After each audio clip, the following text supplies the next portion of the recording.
Hello student. तो आज मैं धनंजय सर क्लासेस में आपको चैप्टर 1 रियल नंबर से रिलेटेड एमसीक्यू बताने जा रहा हूँ, जो टर्म 1 एग्जाम के लिए बहुत ही इंपॉर्टेंट है, क्योंकि इस बार टर्म 1 एग्जाम में आपको जो क्वेश्चन आ रहा है सारा मल्टीपल चॉइस क्वेश्चन होगा। तो चैप्टर 1 का जो मल्टीपल चॉइस क्वेश्चन है उससे रिलेटेड ही मैं क्वेश्चन आपको बताने जा रहा हूँ। पहला क्वेश्चन है कि which of the following is a pair of को प्राइम। आपको बताना है इसमें से कौन सा ऐसा पेयर है जो क्या है, तो को प्राइम। तो को प्राइम किसे कहते हैं? तो वैसा पेयर जिसका कोई कॉमन फैक्टर ना हो। आप देख रहे हो 14 है और 13 5 है, तो 14 और 35 7 का टेबल में आता है, दैट मीन्स कॉमन फैक्टर आ रहा।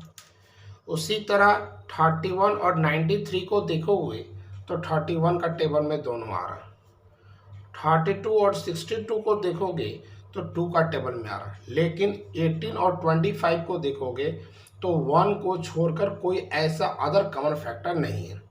तो को प्राइम क्या होता है? वैसा पेयर जिसका कोई कॉमन फैक्टर 1 को छोड़कर ना हो, उसे हम लोग क्या बोलते हैं? को प्राइम। इसलिए राइट आंसर हमारा 18 और 25 हो जाएगा। क्वेश्चन नंबर 2 में बोल रहा कि ए का वैल्यू ये दिया हुआ है, बी का वैल्यू ये दिया हुआ है, तो ए और बी का एचसीएफ क्या होगा? एचसीएफ का फुल फॉर्म होता है हाईएस्ट कॉमन फैक्टर। तो ए का जो वैल्यू है उसको हम लिख दिए, बी का वैल्यू। तो आपको एचसीएफ निकालने के लिए याद ये रखना है कि यहाँ 2 का पावर 2 है, यहाँ 2 का पावर 3 है।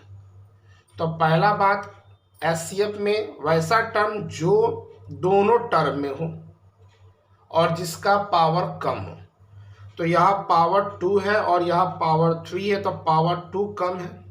तो डैट मीन्स जब पावर 2 कम है तो आप देखो मैंने 2 का पावर 2 ले लिया। 3 का पावर 3 है या 3 का पावर 2 है, तो 3 का पावर 2 कम था तो 3 का पावर 2 ले लिए। 5 का पावर 4 है या 5 का पावर कुछ नहीं तो 1 है, तो 5 का पावर 1 ले लिए। मतलब ऐसा संख्या जो दोनों में आए और जिसका पावर कम हो उसको मैंने लिख लिया। 2 का पावर 2 क्या होगा? 4। 3 का पावर 2 क्या होगा? 9 और 5। 4 9 जो 36, 36 5 जो 180, दैट मीन्स 180 मेरा आंसर। तो जब भी एचसीएफ निकालना है आपको देखना है दोनों में और जितना भी टर्म है सब में होना चाहिए, और लोएस्ट पावर वाला को ही चूज करना है। क्वेश्चन नंबर 3 में भी एचसीएफ ही है, और क्लियर करने के लिए मैं क्वेश्चन दे दिया। तो आप देखो 2 का पावर 3 है या 2 का पावर 2 है, तो डेट मीन्स 2 का पावर 2 छोटा वाला लिख देंगे। 3 का पावर 2 है या 3 का पावर 3 है, तो डेट मीन्स आपका जो पावर कम है उसको लिख देंगे। तो क्या होगा? 3 का पावर 2 हो जाएगा। और यहाँ 5 और यहाँ 5 का पावर 2, डेट मीन्स 5 का पावर 1 हो जाएगा। तो 2 2 जा 4, 4 9 जा 36। और एक मिनट ध्यान दीजिएगा, यहाँ पर 3 टर्म दिया हुआ, एक 2 का पावर 3 है, यहाँ 2 का पावर 2 है और यहाँ 2 का पावर 4 है। तो डैट मीन्स तीनों टर्म में देखना है, एक टर्म, दो टर्म और 3 टर्म दिया है, तो आपको तीनों टर्म में देखना। तो तीनों टर्म में 2 का पावर 3, 2 का पावर 2 और 2 का पावर 4, डैट मीन्स स्मॉलेस्ट क्या होगा? 2 का पावर 2। या 3 का पावर 2 है या 3 का पावर 3 है और या 3 का पावर 1 है, तो स्मॉलेस्ट कौन हुआ? तो 3 का पावर 1। 5 का पावर 1 है या 5 का पावर 2 है या 5 का पावर 3 है, तो इन तीनों में स्मॉलेस्ट कौन हुआ? तो 5 का पावर 1। 2 का पावर 2 क्या हो जाएगा? 4। 3 का पावर 1 डेट मीन्स क्या हो जाएगा हमारा? 3 हो जाएगा। और 5 का पावर 1, तो 4 3 जा 12 और 12 5 जा क्या हो गया? 16। राइट आंसर मेरा 16। आप एक चीज देखो, यहाँ पर मैं 7 लिखा हूँ, लेकिन एचसीएफ में 7 का यूज क्यों नहीं किया? क्योंकि 7 तीनों में नहीं था। जितना टर्म है सब में कॉमन आएगा उसी को चूज करना है एचसीएफ के लिए। नेक्स्ट क्वेश्चन एलसीएम के बारे में दे दिए कि हमारा 2 का पावर क्या दिया हुआ? 2 दिया हुआ। उसके बाद आपका 3 का पावर 1 और 5 का पावर भी हमारा क्या है? 1 है।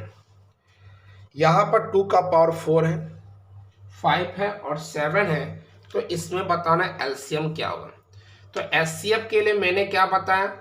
जितना टर्म होगा सब में होना चाहिए और पावर लोएस्ट लेना है। लेकिन एलसीएम का नियम क्या है कि आपका सब में हो या ना हो उससे कोई मतलब नहीं है, और हाईएस्ट पावर लेना। तो या 2 का पावर 3 है या 2 का पावर 4 है, तो हाईएस्ट क्या हो जाएगा 2 का पावर 4। यहाँ 3 का पावर 1 है, यहाँ पर 3 नहीं है तो भी 3 लेंगे, कॉमन नहीं भी होगा तो भी लेना। या 5 1 बार, यहाँ भी 5 1 बार तो 5 ले लिए। इसमें 7 नहीं है लेकिन इसमें 7 है तो 7 भी लेंगे। एलसीएम में दोनों में नहीं भी रहेगा तो भी लेना है। और हाईएस्ट पावर एचसीएफ में कॉमन होगा तो ही लेंगे, और लोएस्ट पावर। तो 2 का पावर 4 16 हो जाएगा, यहाँ पर 3 है, यहाँ 5 है, और 7 जब मल्टीप्लाई करोगे तो 1680 राइट आंसर हो जाएगा। अब आते हैं क्वेश्चन नंबर 5 में। क्वेश्चन नंबर 5 में हमारा एचसीएफ दिया हुआ है 27, एलसीएम 162 दिया हुआ है, वन नंबर 54 है, तो अदर नंबर क्या होगा?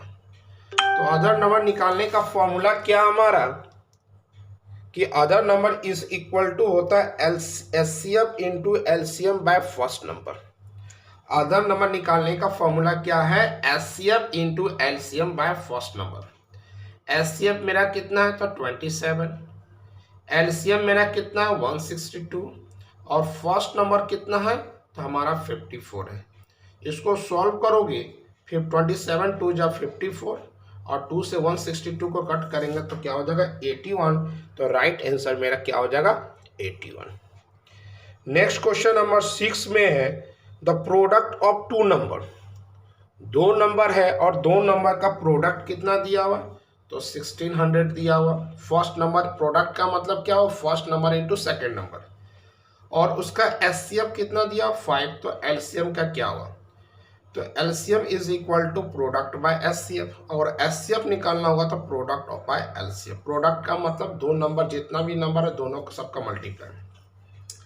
प्रोडक्ट कितना दिया है? तो 1600, एचसीएफ कितना दिया? तो 5। सॉल्व करोगे तो क्या हो जाएगा? 320।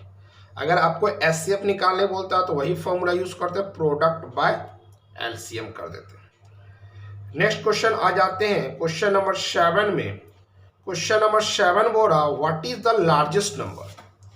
क्वेश्चन नंबर 7 बोल रहा है what is the largest number that divide each 1152 and 1664 exactly.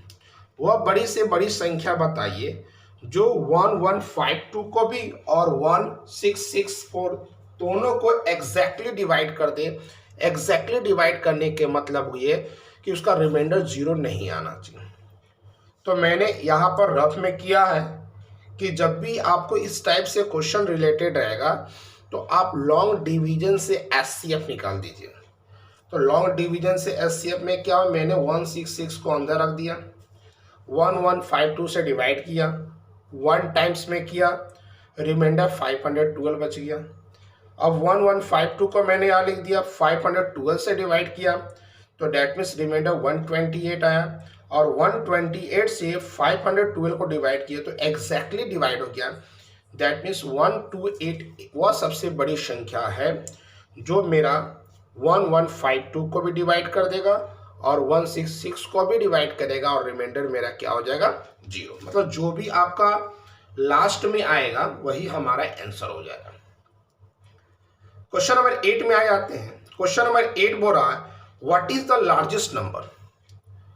What is the largest number that divides 70 and 125 leaving remainders 5 and 8 respectively. मतलब वह बड़ी से बड़ी संख्या बताइए जो 70 और 125 को अगर डिवाइड करता है। अगर 70 को डिवाइड करेगा तो रिमाइंडर 5 बचेगा, और 125 को डिवाइड करें तो रिमाइंडर 8 बचेगा। वह कौन सी संख्या है?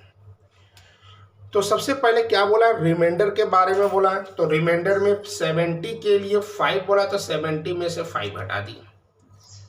125 में रिमाइंडर 8 बोला तो 125 में से 8 घटा दिए। तो डेट मीन्स आप देखो 70 में से 5 घटाए तो 65 आया, और 125 में से 8 घटाए तो 117 आया। फिर हमारा क्या एग्जैक्टली डिविजिबल अब हो गया, क्योंकि रिमाइंडर को मैंने माइनस कर दिया। तो लॉन्ग डिवीजन का यूज करेंगे एचसीएफ मेथड में। तो 65 मैंने बाहर लिख दिया, 170 को अंदर लिख दिया। 1 टाइम्स में क्या हो गया, तो 65, रिमाइंडर कितना बच गया 52। अब 52 से 65 को डिवाइड करेंगे तो रिमाइंडर कितना बच जाएगा, तो 13, और 13 से 52 को करेंगे तो 4 टाइम्स में पूरी तरह से कट जाएगा। तो डेट मीन्स 13 से डिवाइड हुआ, इसलिए हमारा राइट आंसर जो हो जाएगा वह 30। तो यहाँ पर था रिमाइंडर 5 एंड 8 रेस्पेक्टिवली लिखा था, तो एक में 5 घटा दिया और एक में 8 घटा दिए।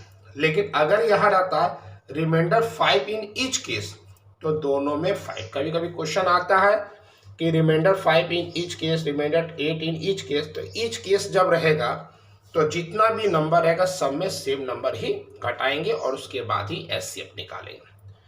तो आज के लिए इतना, नेक्स्ट क्लास में आपको इससे आगे का वीडियो बताऊंगा चैप्टर 1 का ही। आज के लिए इतना, थैंक यू।